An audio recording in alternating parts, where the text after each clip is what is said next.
السلام عليكم ورحمة الله وبركاته. ازيكم عاملين ايه؟ اهلا وسهلا بكم في حلقة رياضية جديدة. اخر اخبار فريق شبيبة القبائل اليوم انتهت منذ ساعات قليلة مباراة ودية اقيمت بين فريقي شبيبة القبائل ومولودية البويرة في اطار استعدادات فريق شبيبة القبائل للمباراة القادمة من بطولة الدوري الجزائري في الجولة الثالثة امام فريق اتحاد خنشلة.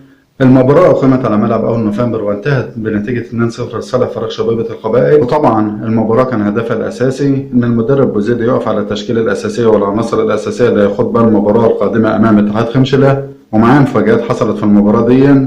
اللاعب هشام مختار اللي ما بيحرزش أهداف خالص في مباراة شبيبة القبائل غير في المباريات الودية كان له النصيب الأكبر في المباراة، وانتهت المباراة بنتيجة 2-0 لصالح فريق شبيبة القبائل. أحرزهما هشام مختار في الدقيقة 4 من عمر المباراة وفي الدقيقة 30. وده اللي أنا بستغرب له، ليه لاعبين شبيبة القبائل وبالأخص الاستخدامات الجديدة مستواهم في المباريات الودية عالي جدا خلاف المباريات الرسمية اللي احنا محتاجينهم فيها. المباراة كان فيها فرص كتير، وأيضا اللعب على الكرات الطويلة يعتبر من أحد أسباب فشل شبيبة القبائل في خوض المباريات الرسمية، وعدم بناء خطة تكتيكية منظمة، وعدم اقتراب المسافات أو تقارب المسافات بين اللاعبين.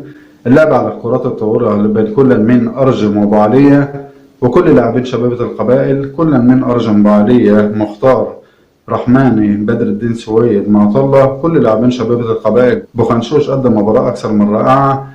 يا ريت في المباريات الرسمية نكون بنفس المستوى، وبمشيئة الله تعالى في انتظار المباراة القادمة أمام اتحاد خنشلة في الجولة الثالثة المقرر إقامتها يوم الجمعة الموافق 29/9 بمشيئة الله تعالى. وبمشيئة الله تعالى الفوز يكون حليف شبيبة القبائل أمام فريق اتحاد خنشلة ويستعيد صدارة الجدول، ودايما نتفائل الخير. بمشيئة الله تعالى شبيبة القبائل يعود للمنافسة على الدوري الجزائري والدوريات العربية والإفريقية والعالمية. ولو أنت من عشاق وأنصار شبيبة القبائل وحابب تتابع معايا كل الأخبار الرياضية الجديدة والحصرية، اضغط لايك واشترك في القناة وفعل الجرس وشير الفيديو لكل حبايبك على مستوى العالم.